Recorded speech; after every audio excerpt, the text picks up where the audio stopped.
అందులో చేర్చుకోమని యేసు నామములో సమర్పించుకున్నాను తండ్రి.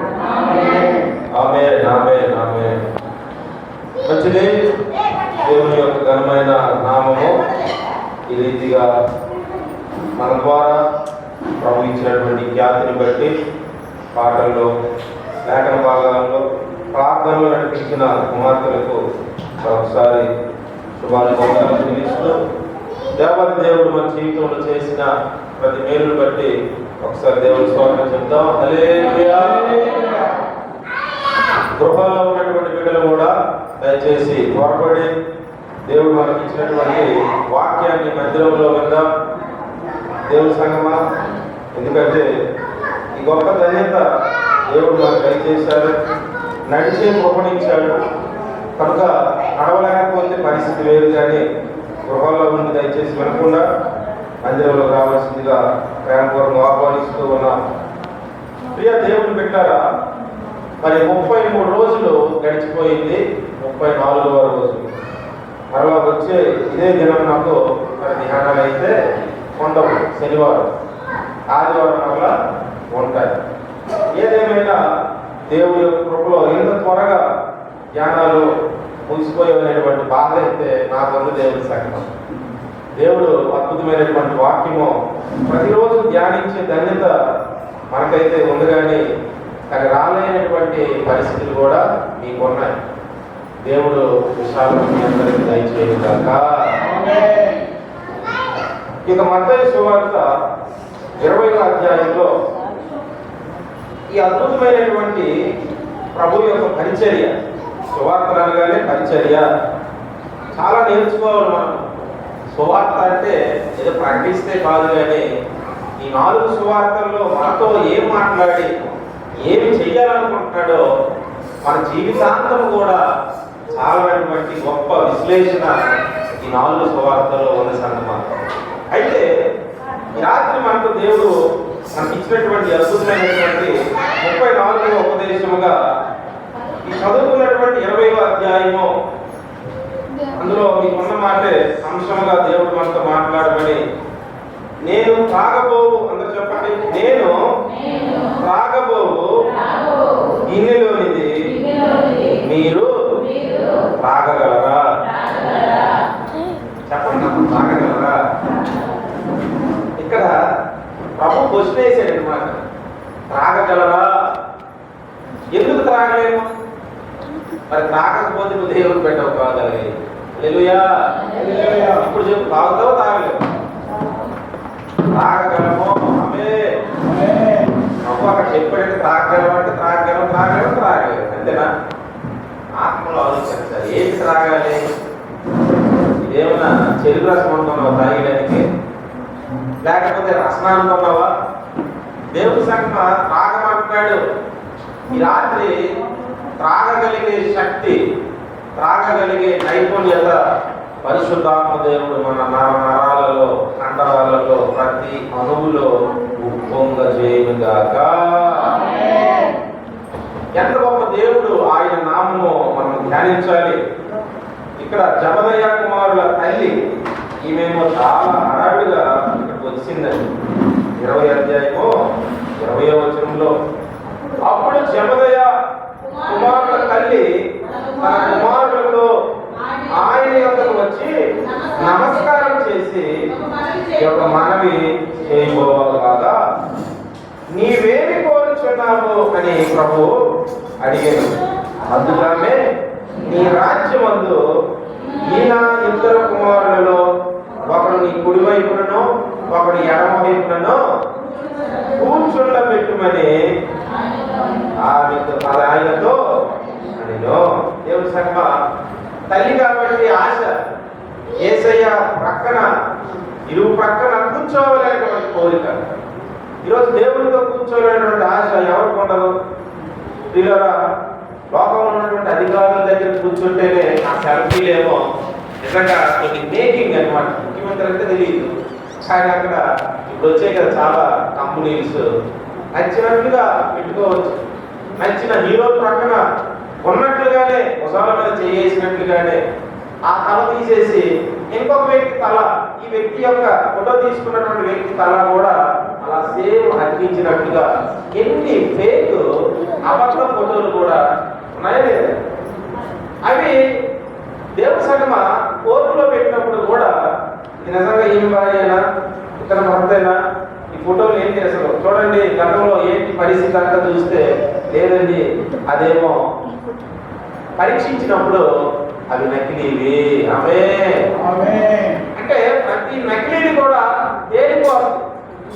నిజమైన ఫోటో లేకపోతే ఎవరు పెట్టినటువంటి సృష్టించిన క్రియేట్ చేసినటువంటి పిక్చర్గా ఏంటి అసలైనటువంటిది అర్థమవుతుంది. దేవుడు పెట్టారు. దేవుడు ఆయన యొక్క అంతరంగంలో చాలా వేదన ఉంది. ఆయన యొక్క మరణ గడియ దగ్గరికి వస్తున్న కొలది, సమీపిస్తున్న కొలది, ఈరోజు మనము శనివారం కూడుకున్నాం. మరలా వచ్చే శనివారానికి సిలువ ధ్యానాలు ఉండవనేసరికి అమ్మ పరీక్షలు అయిపోయి ఉన్నాయన ఇక స్తోత్రం అన్నట్లుగా పరీక్షలు రాసే స్టూడెంట్ ఇలా ఫీల్ అయిపోకండి. అలాగే ఉంది నేటి ధ్యానాలు, నేటి యుగము. వీళ్ళరా ప్రాంతం బాగా చేసింది బిడ్డ ప్రాబ్లం. ఆయన ఈ సిలువ ధ్యానానికే మా చీకు మా భక్తి కాదు. అవును, ఆయన ఇచ్చినంత వరకు ఈ భక్తి కొనసాగులు గాక. ఈ దాహము మనలో ఉండాలి. వీళ్ళరా ప్రభు ఏమంటున్నాడు? ప్రభు ఏమంటున్నాడమ్మా చూడండి 24వ అధ్యాయం అందులోనే 45వ వచనం. యజమానుడు తన ఇంటి వారికి తగిన వేళ అన్నం, అందరండి తగిన వేళ అన్నము, తగిన వేళ అన్నము. ఉదయాన్నం తిన్నది ఉదయాన్నే, మధ్యాహ్నం తిన్నది మధ్యాహ్నమే, రాత్రి తిన్నది రాత్రికే, మళ్ళా రేపు వేరే కార్యక్రమం ఉంటుంది. ఇక్కడ ఇంటి వారికి తగిన వేళ అన్నము అని అంటున్నాడు. అది నేను రౌండ్ టేబుల్ గా పెట్టుకున్నాను. ఇంటి వారికి తగిన వేళ అన్నము. మనకి 2 పూటలు పెడితే ఒక పూటే వస్తారు మందిరాలు. మరి 2వ పూట ఏం తెచ్చిన ఆహారం ఎవరికి పెట్టాలి? హల్లెలూయా. నేను శుక్రవారం సాయంత్రం ఎంతమంది రాలేదమ్మా చేయగలుగుతుంది? చూసారా ఎంతమంది ఆబ్సెంట్ అయిపోయారు. నేను అన్నమంతా నేను మళ్ళీ తీసుకెళ్ళిపోయాను. తీసుకెళ్ళి వచ్చిన వాళ్ళకి డబుల్ బిల్స్, ఫుల్ బిల్స్. ఈరోజు పరలోకం వెళ్ళడానికి అంగహీనుడు కూడా వెళ్ళిపోతాడట. పరలోకానికి కుంటివాడు గుంటుకొని కూడా వెళ్ళిపోతాడట. పరలోకానికి ఒంటి కన్నుతో కూడా వెళ్ళిపోతాడట. హెచ్ఐవి ఉన్నోడు వెళ్ళిపోతాడు, క్యాన్సర్ ఉన్నోడు వెళ్ళిపోతాడు, బాగుపోతాడు వెళ్ళిపోతాడు, జోతగాడు వెళ్ళిపోతాడు, అందరూ వెళ్ళిపోతారు మార్పు చెందిన తర్వాత. కానీ ఒక్కడు మాత్రమే వెళ్ళలేదని చెప్పాను. ఈరోజు పిల్లలు ఎవరు వాళ్ళు? అప్పుడే నేను వచ్చిన బిడ్డలు కూడా ఎంతగా చూస్తున్నారు. బిడ్డలు గోడల వైపు ఇంకెంతగా చూస్తారు. సోదరు చెప్పండి హల్లెలూయా. ఇంత గుంపులో ఒక కుమార్తె స్వాతంత్రం గుర్తుంచుకోరు, శాంతం. ప్రేమ లేకపోతే ఎవరికి వెళ్ళలేము, లోకం వెళ్ళలేము. చాలా ఎంత వర్తమ మరలా నేను చెప్పను. నేను భోజనం మళ్ళీ పెడితే బాగోదు. కాబట్టి రాని వారు అడిగి తెలుసుకోండి. ఈరోజు ఇక్కడ తగిన వేళ భోజనము పెట్టాలి. దేవుడు పెట్టారా? ఇంటి వారికి పెట్టాలి. అలా పెడితేట ఆయన యావదాస్తి మీద ఆ యజమానుడు వచ్చి ఇదిగో నా బిడ్డలకి ఈ పూట ఏంటండి, ఈ ఉదయం పూట, ఈ మధ్యాహ్నం పూట, రాత్రి వేళ ఈ ఆహారము పెట్టడం వల్ల అద్భుతమైనటువంటి దీవెనలు దేవుడి సేవకులకి అనుగ్రహిస్తాడు. హల్లెలూయా. సేవకులకి ఇస్తే మాకేమి లాభమో, సేవకులకి ఎక్కువైపోతుంది. కాబట్టి మా ఖజానాలో ఏముండదు కదని ఒకవేళ సేవకులు ఎప్పుడు పెరగాలని కోరుకుంటున్నారు, పెరగాలని కోరుకుంటున్నారు.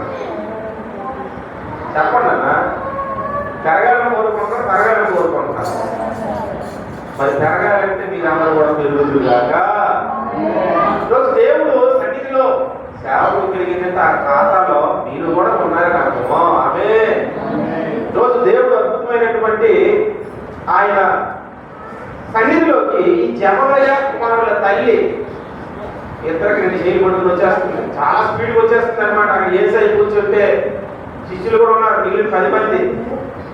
మొత్తం ఎంతమంది శిష్యులు? 12 మంది శిష్యులు, 10 మంది అక్కడ ఉన్నారు, ఇద్దరు మాత్రం లేదు. ఈలోపు చాలా మాటలు ఆడుకుంటున్నారు. ఏంటయ్యా పరిస్థితి ఎలా ఉంది, లోకం ఎలా ఉంది, దేవుడి సేవ అంటే నాకు అప్పగించిన పని నేను అప్పగించాలి, మీరు ఎలా చేస్తారు ఏంటన్నప్పుడు ఇద్దరు లేట్ వచ్చారు అనమాట. అందులో ఇంకా లేటు వచ్చింది కాక వాళ్ళ అమ్మగారు తీసుకొని వస్తున్నారు అనమాట.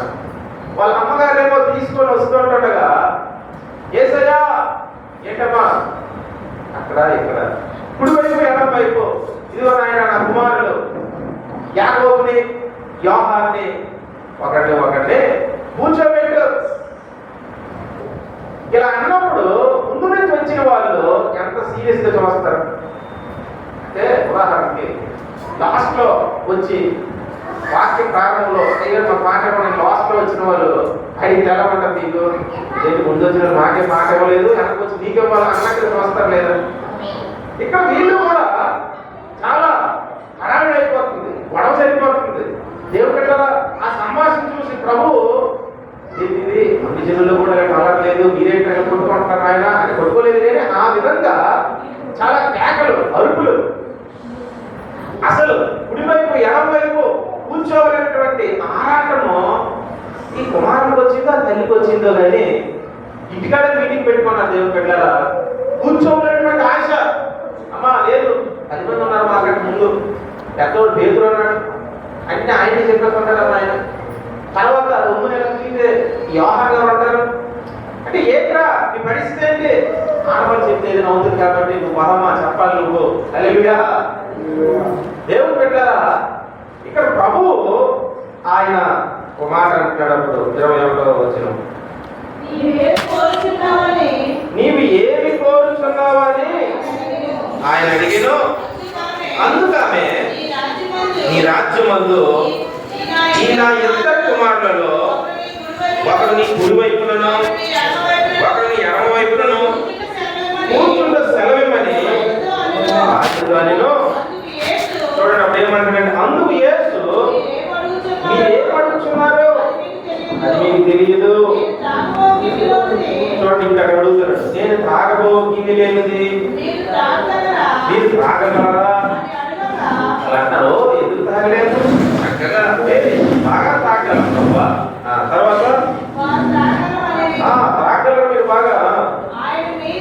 ఆయన మీరు చూడండి నా గిన్నెలోనే త్రాగుదురు అంటే త్రాగుదురు అని అన్నాడంటే మనం తాగగలము.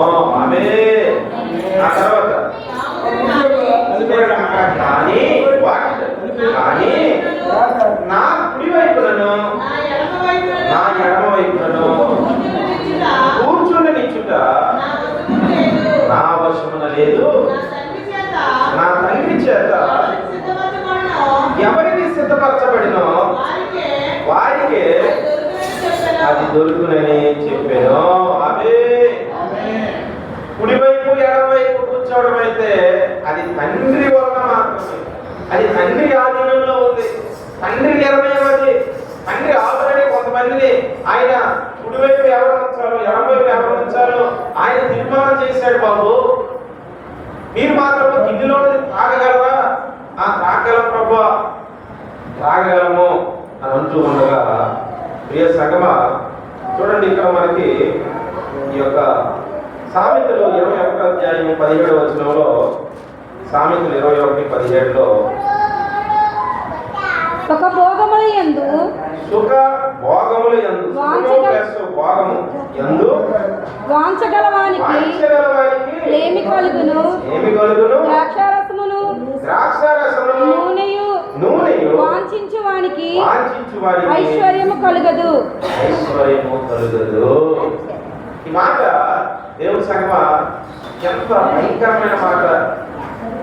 ఇక్కడ సుఖభోగముల యందు వాంఛ, సుఖము మనకు కావాలి, భోగము మనకు కావాలి, కానీ దాని మీద వాంఛ ఉండటం తప్పులే. సుఖము భోగము కోరుకోవడం ఎవరు కూడా అది తప్పుగా దేవుడు పెట్టారు. కానీ ఏమంటాడంటే అలా అనుకున్న వారికి లేమి కలుగుతుంది. ఆయన ఏమంటాడు, యెహోవా నా కాపరి నాకు లేమి కలుగుతుంది ఆయన అంటే. ఆయన దేవుడు, ఆ దేవుడు నాకు కావాలండి, దేవుడు నాతో ఉండాలి, దేవుడి కొరకు నేను బ్రతకాలి, నా యేసయ్య నేను వదలను అని ఆయనకు అందుకే లేదు. కానీ ఈ భక్తులు ఏమనుకుంటున్నాడు, యేసయ్య పక్కన పెట్టి సుఖం కావాలి, భోగం కావాలి అని వాంఛతో ఉన్నప్పుడు కింద అంటాడు, ద్రాక్షారసము నూనెయో వాంఛించు వాడికి ఐశ్వర్యం. ఇదేంటయ్యా, నేనెప్పుడు ద్రాక్షారసం అడిగాను, నేనెప్పుడు నూనె అడిగాను? నేను అడిగింది సుఖమో భోగం కదా అడిగాను. నువ్వేంటి కింద ఐశ్వర్యం నూనె పెట్టావు అంటే సుఖమో భోగమో దానికి ముందు ఏం కావాలంటే నూనె ద్రాక్షారసము మనలోకి ఉండుగాక. ఇవి ఎప్పుడైతే మనం పొందుకుంటామో, ఇవి ఎప్పుడైతే స్వతంత్రించుకుంటామో ఆటోమేటిక్ గా సుఖం అనేది ఆయన ఎడమ చేతిలో ఉన్నది. అదే భోగం అనేటువంటిది కూడా ఆయన దగ్గరే ఉంది. ఎడమ చేతిలో సుఖములు, నీకు సుఖము ఆయన ఎడమ చేతిలో సుఖం అంటే ఇంకా కుడి చేతిలో ఇంకా నీ కణం ఎలా ఉంటారు ఊహించుకో. అట్టి వాడికంటే లేని, వీళ్ళేమో వచ్చింది లేదు, వీళ్ళేమో చూస్తున్నదేమో కుడి కుర్చీ వైపు ఎడమ కుర్చీ వైపు దృష్టి పెట్టారు.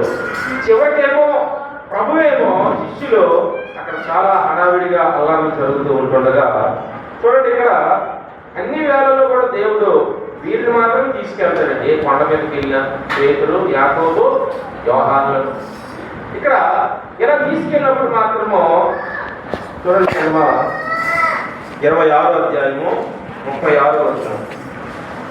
అందులో ఆదికాండం 26:36. అంతట యేసు వారితో కూడా గెత్సెమనే అనబడిన చోటుకు వచ్చి నేను అక్కడికి వెళ్ళి ప్రార్థన చేసి వచ్చే వరకు మీరు ఎక్కడ కూర్చుండుడని చెప్పుచు చూడమ్మా, పేతురును జబదయ ఇద్దరు కుమారులను వెంట పెట్టుకొని పోయి, ఎక్కడ కూడా మనము ఈ అండర్లైన్ అయినట్టు కనిపించదు. శిష్యుల పేరు వేరే చెప్పాడు, కానీ ఇక్కడ వారి నాన్న పేరు తీసుకొచ్చాడు. అత్తయ్య గారు ప్రత్యేకంగా మెన్షన్ చేస్తున్నాడు, రాస్తున్నాడు. ఏమని? జబదయ ఇద్దరు కుమారులు వెంట పెట్టుకొని. ఏమి అక్కడ అంతమంది ఉన్నారు కదా, వీరి పేరు మాత్రం ఎందుకంటే ఆల్రెడీ యోహానులు ఉన్నారు, అందులోను యాకోబులు ఉన్నారు. కానీ వీళ్ళు మాత్రం ప్రత్యేకంగా జబదయ ఇద్దరు కుమారులను వెంట పెట్టుకొని పోయి దుఃఖపడ్డకును చింతాక్రాంతులు తగ్గకును మొదలు పెట్టెను. హల్లెలూయా. ఇక్కడ ఏంటంటే దుఃఖపడటానికి, చింతాక్రాంతులు అవ్వడానికి మిగుల మొదలు పెట్టాడట. హల్లెలూయా. మనమైతే సంతోషించడానికి, ఆర్భాటించడానికి, చూపించుకోవడానికి మొదలు పెడతాం. కానీ ప్రభు దేవుని సంగమా దుఃఖపడటానికి చింతాక్రాంతుడు అవుతుంది. మన చింతలన్నీ తీసుకున్న దేవుడు. నీకు చింత లేదా అన్నారు కదా పడవలో, నీకు చింత లేదా బోధకుడా?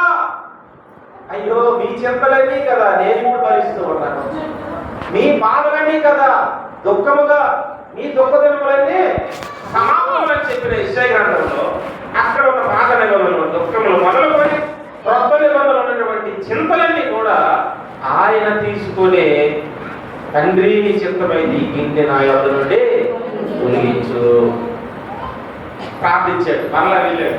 చూస్తే కుడివైపు ఎడమవైపు కుర్చీలు కావాలనేటువంటి బిడ్డలు కనీసం సహాయం చేస్తారేమో ప్రార్థనలో. అయ్యో ప్రార్థన చేసినప్పుడు సిలువ ధ్యానాల్లోనే కాదు దేవుడు పెట్టాడు. ప్రభువే దాసుడు పౌలేమంటాడు, మీరు దుఃఖించు వారి ఇంటికి, విలపించు వారి ఇంటికి మాత్రమే వెళ్ళండి. ఆమె మనమైతే దుఃఖించేవారు, దేవుని సంగమా దుఃఖపడేవారు ధన్యులు, వారు బాధార్చబడదురు. ఏంటి ప్రభా దుఃఖపడుతూ ఉంటుంటే ఇంకా నీవు ధన్యుడు అంటున్నావేంటి? గొప్ప దేవుడు అయ్యా నువ్వు. దుఃఖపడే వారిని బిడ్డ ఇంకా దుఃఖపడు, నువ్వు ధన్యుడివి అంటే ఎలా ఉంటున్నా? ఎలా ఉంటుంది? గొప్ప చెల్లివమ్మ నువ్వు, దుఃఖపడి బాధపడుతుంటే ధన్యురాలు అంటున్నావు అని ఎన్ని రకాలుగా తిట్టుకుంటారు లేదు. కానీ ప్రభు ఏమంటాడు? దుఃఖపడేవారు ధన్యులు.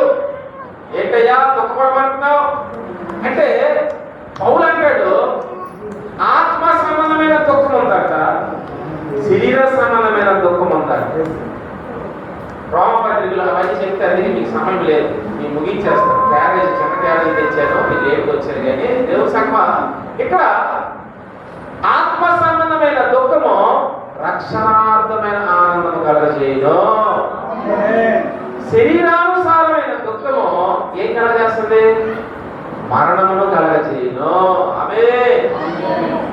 నీకే దుఃఖం కావాలి? శరీరానుసారమైన దుఃఖం కావాలా, ఆత్మానుసారమైన దుఃఖం కావాలా? మరి ఆత్మానుసారమైన దుఃఖం అయ్యా ఈ గ్రామం నశించిపోతుంది, ఆత్మలు లేవు ప్రభువా, ఎంతమంది ప్రారంభించి ఎన్ని కెపాసిటీలు అయినా వాళ్ళ కెపాసిటీ ఎక్కువైపోయింది మా ప్రభువా, వారందరూ కూడా నిత్యరాజ్యానికి రావాలి ప్రభువా, నశించిపోతున్నటువంటి ప్రజలను ఇదిగో విడిపించిన ఆయన అన్న ప్రార్థనలతో ఎంతమంది ఏకీభవిస్తున్నారు?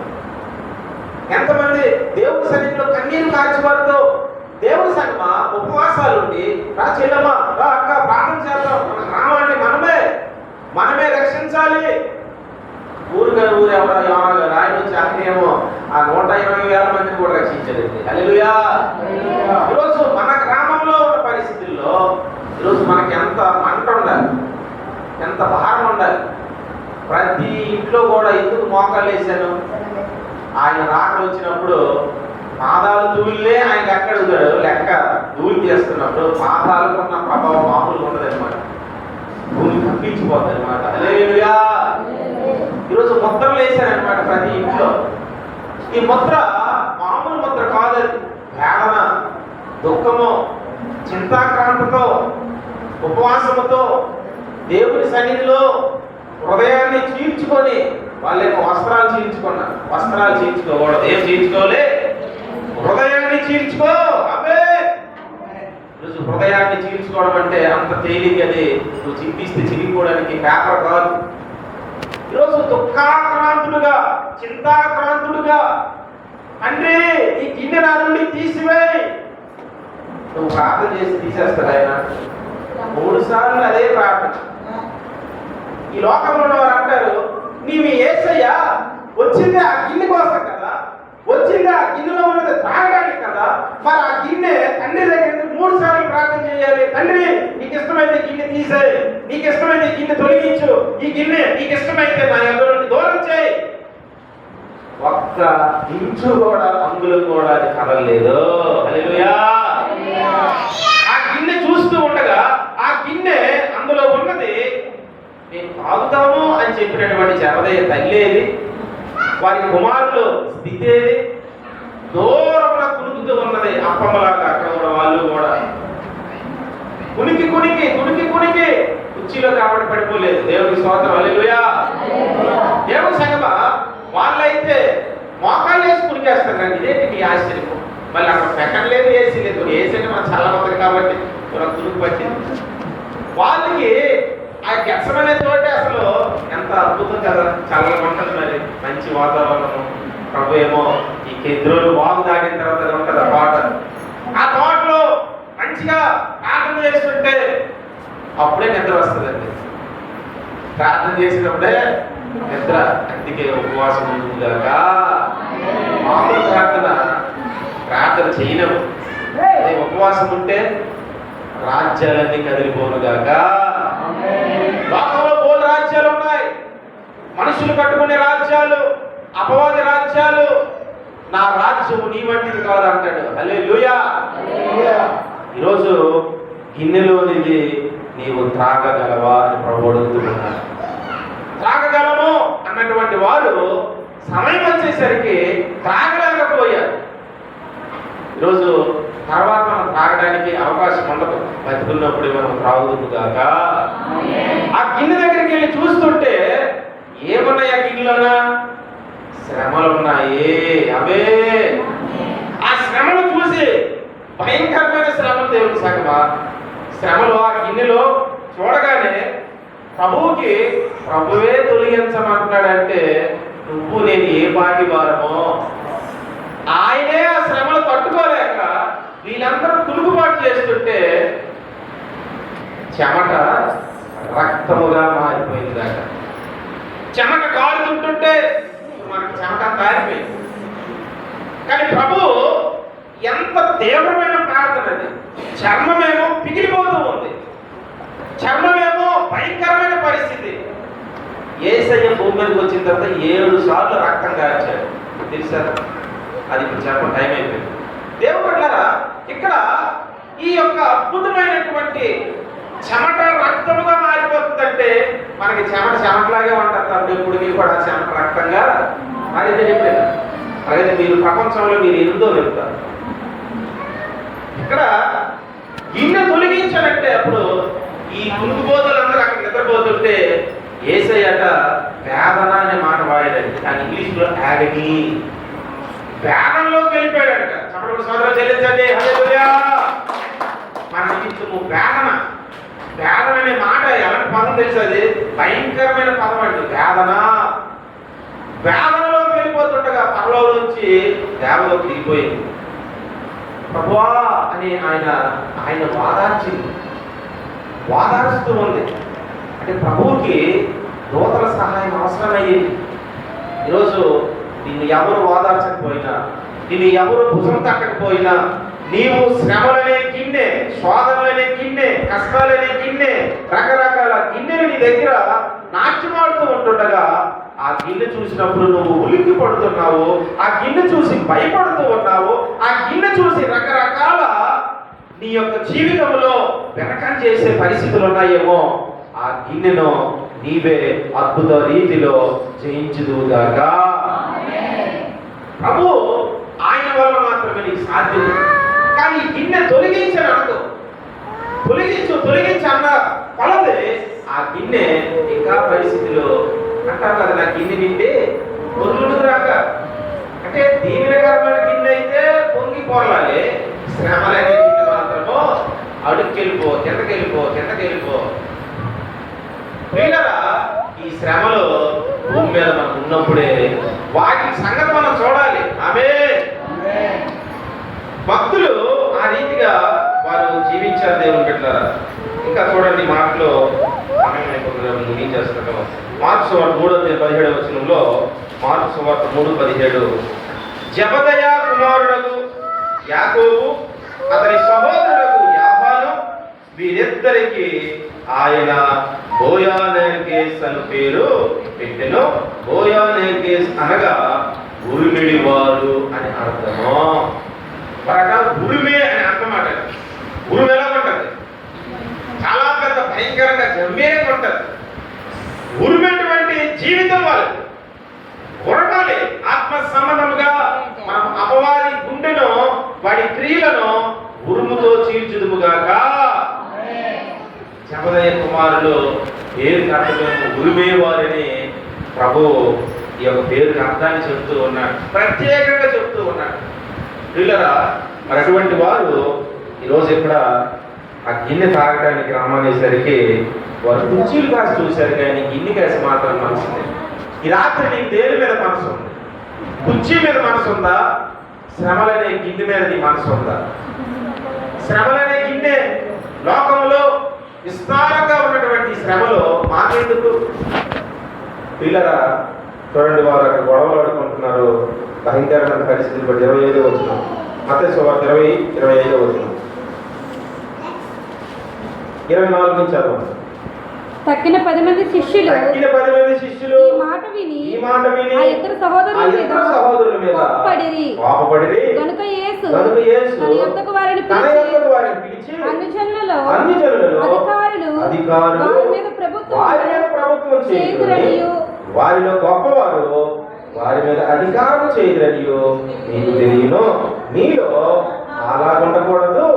మీలో ఎవరు గొప్పవాడై ఉండగోరునో వాడు మీ పరిచారకుడై ఉండవలెను. హల్లెలూయా. యేసయ్య తాలూకా స్టైల్ అంతా డిఫరెంట్ ఉంటుందండి. యేసయ్య విధానమే ప్రపంచమంతా ఆశ్చర్యపోవడానికి ఇదే అద్భుతమైనటువంటి మలుపులు. అన్ని జనుల్లో గొప్పవారు ఏం చేస్తారంట? నేను గొప్పవాడిని, మీరందరూ నాకు సేవ చేయండి. కానీ మనలో ఉన్నవారు, అనగా దేవుళ్ళలో ఉన్నవారు, సంఘంలో ఉన్నవారు, క్రైస్తవులుగా ఉన్నవారు గొప్పవారు ఏం చేయాలంట? మిగిలిన వారికి పరిచయం చేయాలి. సభలు స్వాగతం చెల్లించు. హల్లెలూయా. ఈరోజు సేవ చెయ్యాలనుకుంటున్నావా, సేవ చేయించుకోవాలనుకుంటున్నావా? సేవ చేసే గొప్ప ధన్యత ప్రభువే చేసి చూపించాడు. ఎక్కడ కూడా ఆయనకంటూ సొంతది ఏమీ లేదు, ఆయనకంటూ ఏది దాచుకోలేదు, ఆయనకంటూ ఏది కూడా ఇప్పటికీ కూడా ఈ భూమి మీద ఏది కూడా మిగలలేదు. ఈరోజు మనము సేవ చేయటానికి పుట్టాం తప్ప చేయించుకోవటానికి కాదు. పిల్లరా, ఈరోజు ఆయన ఆ గిన్నెలోనిది త్రాగగలవా అని ప్రభువు ఈ రాత్రి అడుగుతూ ఉన్నాడు. త్రాగగలమా లేదా అన్నటువంటిది ఈ రాత్రి నువ్వు నిర్ణయం తీసుకో. తాగలేకపోతే ఆయన సహాయం అడుగు. ఎందుకంటే దేవుడు మనకి ఇచ్చిన గొప్ప ధన్యత ఆ గిన్నె. ఆ గిన్నె దగ్గరికి నీవు వెళ్ళాలి. నువ్వు వెళ్ళకపోయినా ఆ గిన్నె నీ దగ్గర రోజు వస్తుంది. ఆ గిన్నె నీతోనే ఉంటుంది. ఆ గిన్నె నీ బ్రతుకు దినములంతా కూడా నీ జీవితంలో ఆ గిన్నె కనిపిస్తూనే ఉంటుంది. ఆమె ఇంకో దగ్గర అంటారు సామెతల్లో, ఆ గిన్నెలో ద్రాక్షారసం ఉందట, అది చూస్తే తల తల తల తల తల మెరుస్తుందట, ఇంకా పేరు చూస్తే అది కట్ల పాముగా మారిపోతుందట. చూసావా? మనం అది చూస్తున్న కొలది నువ్వు చూడటానికి కాదు, ఆ గిన్నెలోని తాగడానికే పుట్టావు. అవే అది చూస్తే ఆ శ్రమ, ఈ శ్రమ మాత్రం నువ్వు పారిపోకూడదు. ఆ శ్రమను చూసి ఆ శ్రమలో నేను కూడా కలిసిపోతాను అనుకోని ఆ శ్రమలు మన రక్తములో, ఎముకల్లో, కీళ్ళలో, ప్రతి అవయవంలో కూడా ప్రభు యొక్క సంఘము పడే ప్రతి శ్రమ మన జీవితంలో ఏకమై పాలు పొందే కృప పరిశుద్ధాత్ముడు మనకు అనుగ్రహించి నడిపించుగాక. ప్రార్థన చేసుకుందాం. ప్రేమ కలిగిన మా తండ్రి, పరిశుద్ధుడా, జీవం కలిగిన మా దేవ, ఈ రాత్రి ముమ్మారు ఈ గిన్నె తొలగించమని మీ దూత మీ దగ్గరికి వచ్చి వాదార్చినప్పుడు మీ రక్తము చెమట రక్తముగా మారిన వేళ తండ్రి, దుఃఖమును చింతాక్రాంతుడకు సుఖములో ఉన్న నీవెక్కడ, పరిశుద్ధుడు పరిశుద్ధుడు పరిశుద్ధుడు పిలువబడుతున్న దేవుడివి, నిత్యము మహిమలో ఉన్న గొప్ప నాదుడివి అయ్యా. ఇదిగో ఈ మట్టి పురుగుని, ఈ మట్టి భూమిని, ఈ మట్టి ఘటాన్ని నీ రాజ్యంలోకి తీసుకువెళ్ళుట కొరకు మా దోషములు, మా పాపములు, మా అపరాధములు, మాకు రావలసిన శిక్ష నీవు తీసుకున్న గొప్ప దేవుడు. ప్రపంచానికి సేవ చేయటానికే వచ్చిన దేవుడు. పరలోకములు నీకు దూతల సేవ చేస్తే మా ప్రభువా ఈ భూమి మీద మాకు సేవ చేయడానికి వచ్చావా ప్రభువా?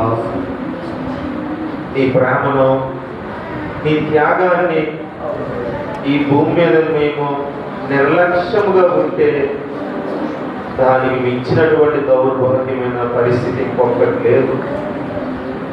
నీ సంఘంలో వచ్చే ప్రతి శ్రమ, సంఘం మీదకి దాడి చేస్తున్న ప్రతి శ్రమ, ఈ గిన్నెలో ఉన్న కష్టాలు, శోధనలు, శ్రమలు 44 కుటుంబాల్లో ఒక్క కుటుంబం మీదకి వచ్చిన అన్ని కుటుంబాలు కూడా ఏకీభవించినట్లుగా, అన్ని కుటుంబాలు ఒకటవునట్లుగా శ్రమలనే గిన్నె మేమంతా కలిసికట్టుగా నాయన స్వీకరించినట్లుగా, దీనిని మేము భాగాలు వేసేవారిగా, ఇదిగో నువ్వు గొప్పవాడు కాబట్టి నువ్వే దీన్ని తీసుకో అన్నట్లుగా, మాకు చేత కాదు అని మేము తప్పించుకున్న వారిగా కాకుండా, ఇదిగో మా ప్రభువా 10 మంది ఒకవైపు, 2 మరొక వైపు శిష్యులుగా ఉండి అన్ని జనుల వలె నా ప్రభువా అల్లర్లు కాకుండా, ఇదిగో మీరు కోరుకున్నటువంటి ఐక్యతను, మీరు కోరుకున్నటువంటి నైపుణ్యతను, నువ్వు కోరుకున్నటువంటి నా ప్రభువా నీవే కుర్చీలు కాదు కానీ నీ దగ్గర మేము ఉంటే చాలు.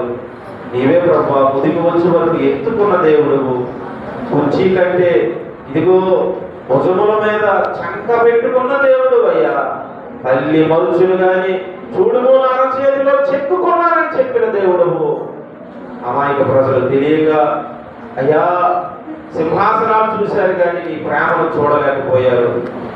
ఈరోజు మా జీవితాలు అలాగన కాకుండా మీ గిన్నెను మేము చూసినట్లుగా మా జీవితాలు ముందుకు నడిపించమని యేసు నామములో వేడుకొని పొందినాం తండ్రి.